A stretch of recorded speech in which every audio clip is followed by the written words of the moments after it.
Halo teman-teman semuanya, kembali lagi dengan saya Ibu Komariah pada video pembelajaran biologi pada kelas 11 semester ganjil, yaitu mengenai sistem sirkulasi pada manusia. Nah, ada yang tahu tidak sistem sirkulasi itu apa? Nah, iya betul sekali ya. Jadi, sistem sirkulasi itu sama saja dengan sistem peredaran darah. Nah, sistem peredaran darah manusia ini sangat penting untuk kelangsungan hidup manusia. Dengan adanya peredaran darah, maka oksigen dan sisa-sisa makanan bisa diterima oleh semua organ tubuh. Ada yang tahu tidak, organ yang berperan dalam peredaran darah itu apa saja? Nah, iya, betul sekali. Jadi, organ yang berperan dalam peredaran darah manusia yaitu jantung, pembuluh darah, dan juga darah.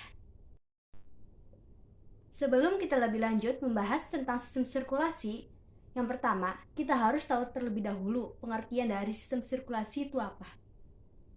Nah, sistem sirkulasi atau sistem peredaran darah bisa disebut juga dengan sistem transportasi, yaitu merupakan sistem yang mengedarkan darah dari jantung hingga ke seluruh tubuh dan kembali lagi ke jantung, atau sistem yang berfungsi untuk mengangkut berbagai zat di dalam tubuh.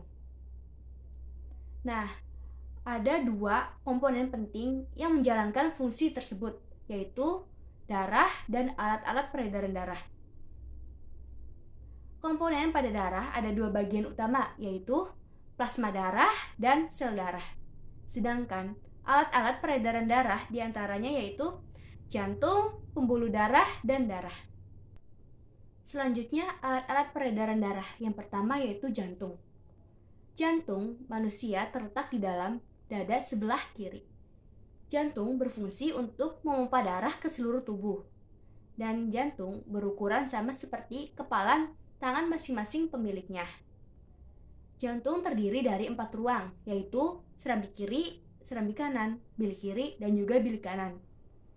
Nah, agar darah dalam ruang jantung tidak tercampur, maka jantung itu memiliki sekat atau katup yang bisa disebut dengan katup jantung. Untuk gambar anatomi jantung bisa kalian lihat pada gambar yang pertama. Nah, untuk gambar ruang jantung bisa kalian lihat pada gambar yang kedua. Dan untuk katup jantung bisa kalian lihat pada gambar yang ketiga. Selanjutnya yaitu cara kerja jantung.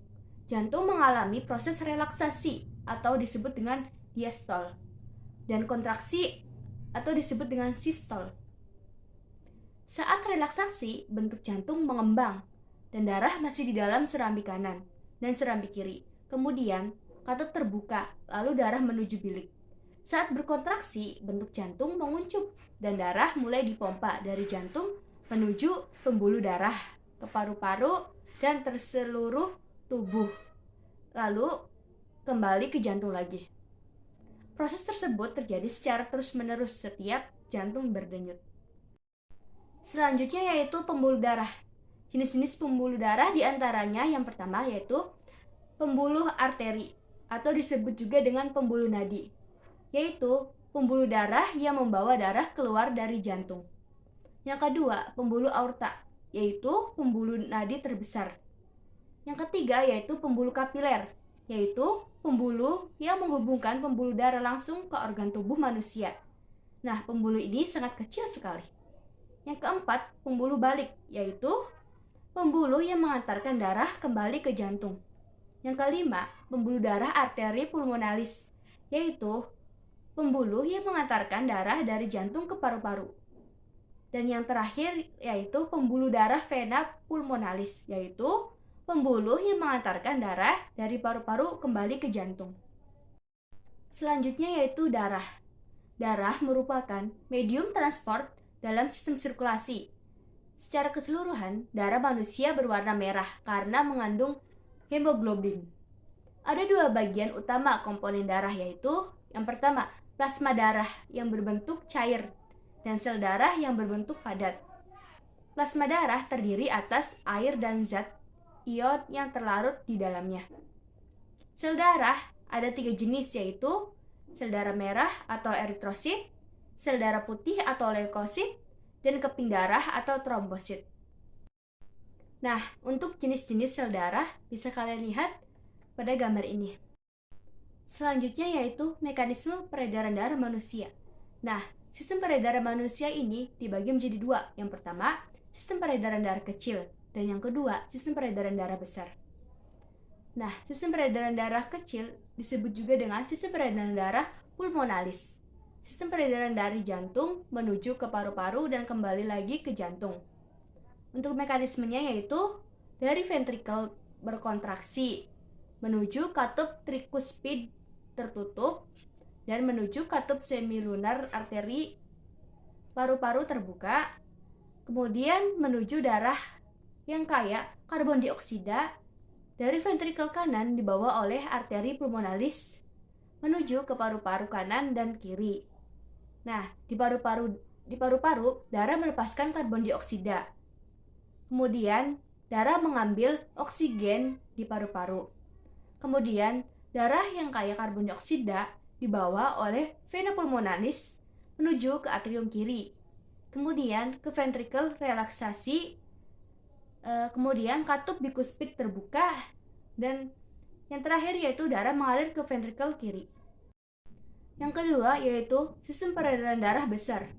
Nah, bisa disebut juga dengan sistem peredaran darah sistematik, yaitu sistem peredaran darah dari jantung diedarkan ke seluruh tubuh dan kembali lagi ke jantung.